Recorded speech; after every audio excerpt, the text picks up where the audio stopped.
Hi kabayan! Welcome back to my YouTube channel, Bicolanos TV. At for today's video ay gagawa ako ng homemade tapa, yung tapsilog. Yan yung siniserve ko dito sa aking tapsilugan. At ako lang mismo nagawa ng tapa. Kaya ngayon ay papakita ko sa inyo kung paano gumawa ng tapa. Yan, beef tapa. Shoutout nga pala sa aking video analyst na si Dumigalia. Yan. Siya yung friend ko na lagi na lang nakakapuna ng mga video. Kung maganda ba yung resolution ng video, kung maganda yung pagkaka-edit, kung maayos ba ako magsalita, etc. Kung ano-ano. Salamat na rin dahil sa kanyang mga comment or mga side comment, malaking bagay yun para enhance ko ang aking editing skills kung medyo kaaya-aya ba o hindi kaaya-aya. Shoutout din sa aking commentator na si Oscar Albano. Ayan. Meron na rin siyang channel. Ayan. So, shoutout sa iyo. Siya yung laging nangunguna sa aking comment box. Kung okay ba yung content ko, etc. So, salamat sa inyong dalawa dahil sa inyo, medyo nalilevel up ko ang aking video or ang aking YouTube account. Maraming salamat sa inyo.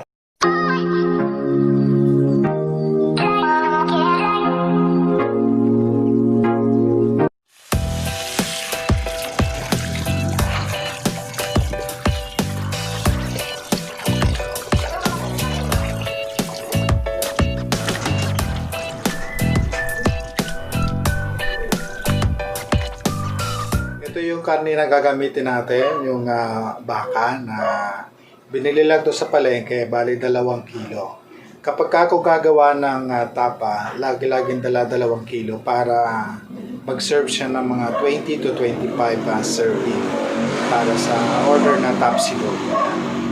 Pinahiwa na to na parang chips ng parang pang steak o beef steak. Yan. Kaya ngayon, hihiwain ko naman siya na parang slice. So ngayon, hihiwain natin.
Ngayon naman ay pagsamasamahin natin ang mga sangkap para sa paggawa ng beef tapa.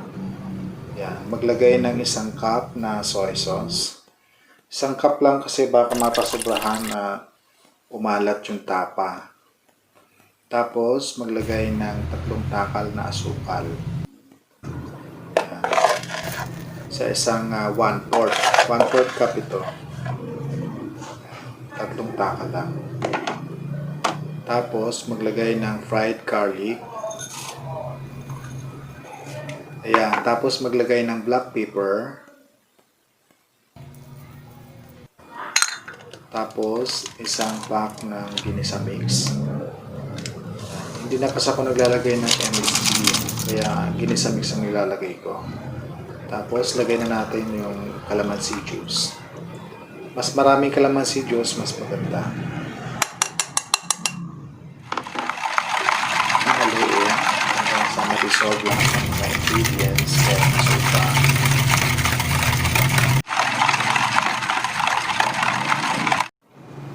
Yan, ito na siya. Tapos yan, ilagay na natin sa karne. Tapos, haluin. Haluin ng maigi para mag-mix lahat sa karne. Yung ginawa nating pampalasa sauce. Yan. Tapos, lagay sa storage plastic.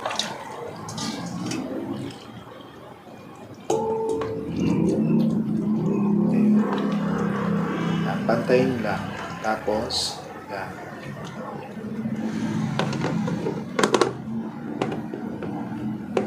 Lagay sa ref overnight. Day 2. Good morning kabayan, at ngayon ay lulutuin na natin yung tapa na ginawa natin kahapon at minarinate natin na overnight 24 oras sa ref, okay? So kunin na natin yung tapa.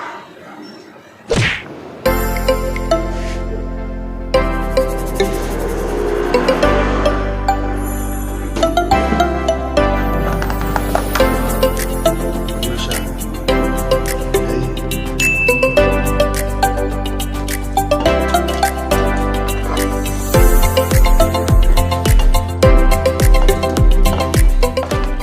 Wala na siyang sabaw, na absorb na siya nung baka. Ganito na yung magiging actual na kulay niya, parang dark brown. Gawa doon sa tuyo.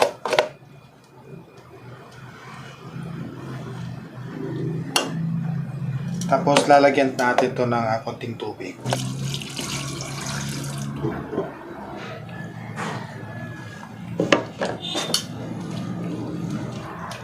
Tapos, pagkatapos niyan, kaya i-pressure cooker natin siya ng 10 to 15 minutes.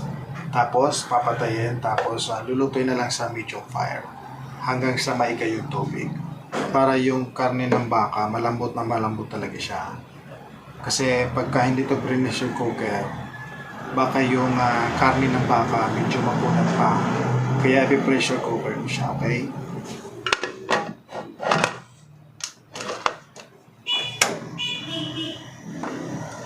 Okay, ayan muna natin siya hanggang ma-swivel lang.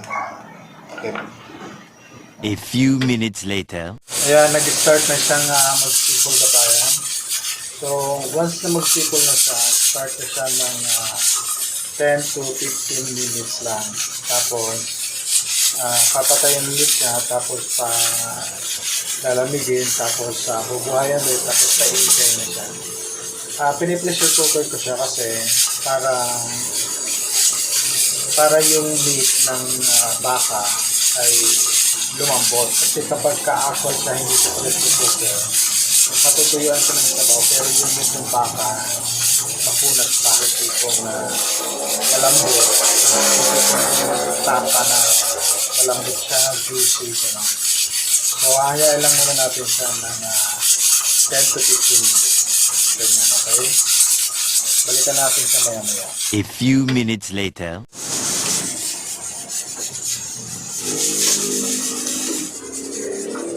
Ayan kabayan, after 10 to 15 minutes natin siyang pressure cooker, titingnan na natin siya at lulutuin na lang natin siya hanggang sa maika.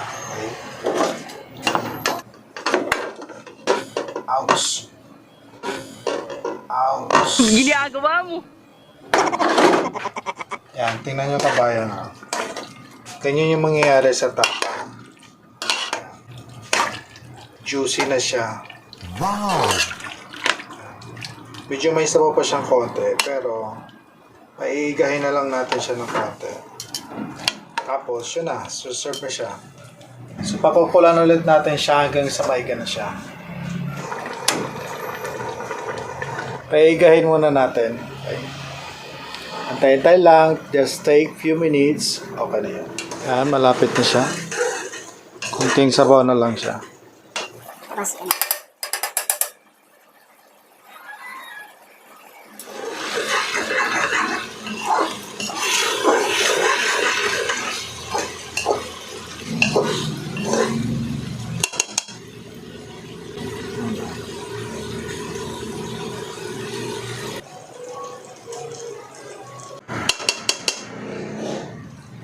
Luto na siya. So, ngayon, papakita ko sa inyo yung isang serve ng tapa sa akin. May egg, may fried rice. Okay? So, bana natin yan at gawa tayo ng isang serve ng tapsilog. So, kapag mainit na yung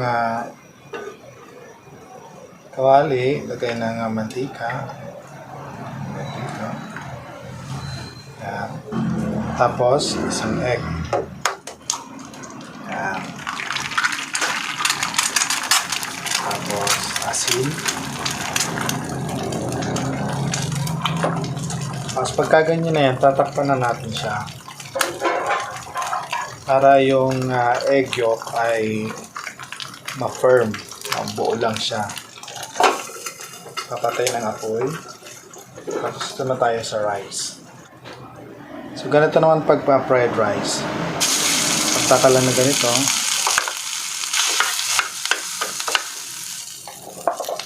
Lagyan na ang ganito, fried garlic. Tapos asin. Kunti lang.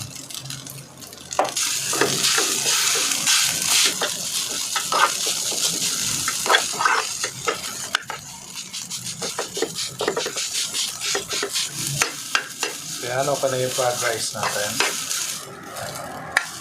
Yun na yan. So, plating na tayo.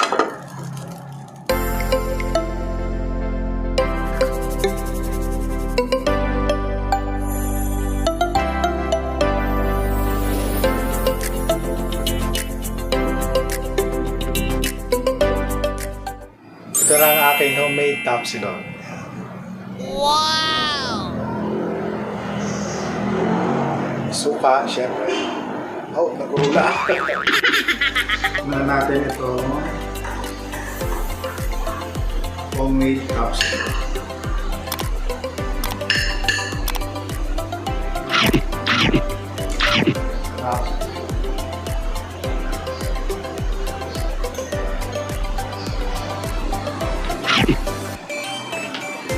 Gusto siya paggawa ng tapa.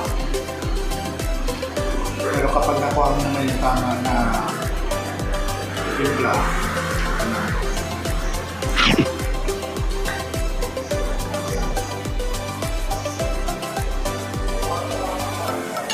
ito ba? Fully firm yung pagkakaluto ng flow. Hindi siya sunod, yan, yung ilalim. Naluto lang kasi siya sa steam. Kaya hindi gaano na sunog ang ito. Kayong baka malambot.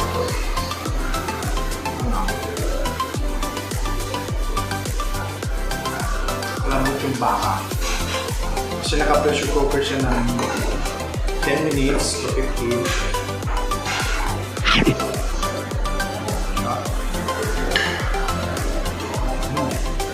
Sarili kong recipe lang itong paggawa ng tapa. Wala akong idea kung paano gumawa ng tapa. Kaya ang ginawa ko, style adobo, pinarilate ko lang muna siya ng 24 hours. Tapos niluto ko kinamagahan. Tapos yun na. Tapos pinaiga ko, tapos yun, masarap ko yung kalalabasan. Kaya ako nakapag-serve ng tapa. Nag-open na kainan, tapos ilo.